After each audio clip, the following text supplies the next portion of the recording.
Veronika Kopečná, druhé místo obsadila Tereza Zlatohlávková. Nyní si zde nastoupí Kata Masters, Marek Ladislav, Polák Josef. Ještě jednou informace pro diváky. Automobil BMW značky 1AX 9847 má otevřená okénka. Takže ať si raději řidič zajde zabezpečit svůj automobil, aby nebyl nemile překvapen.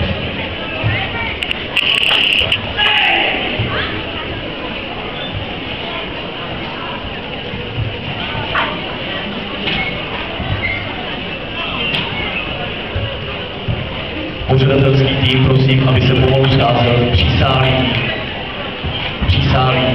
hlavní tribuny.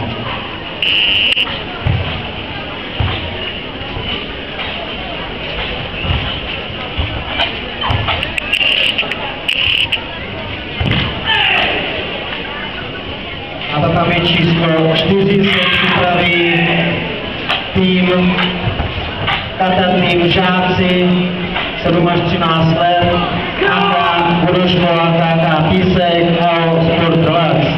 Prosím připravit na tatami číslo 4.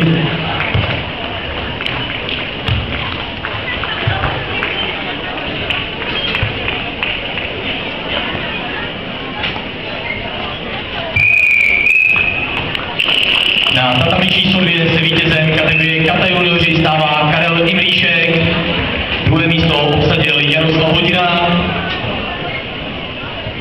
a nastoupí si tam nyní Kata tým žákyně České Budějovice A, České Budějovice B.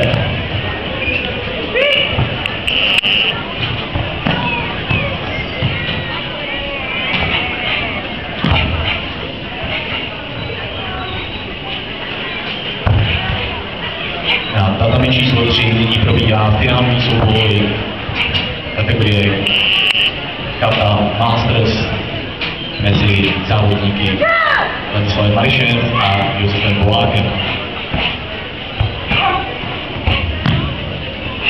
Tatami číslo 4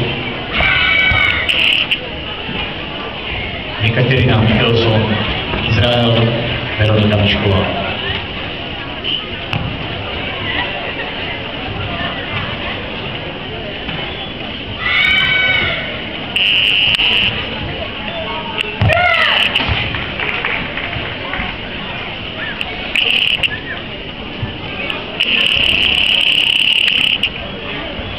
Na tatami číslo 2 nyní kategorie Kata tým žákyně převádí družstvo Českých Budějovic bojovou orientaci Ukrajiny. Na tatami číslo 4 se vítězkou kategorie Kata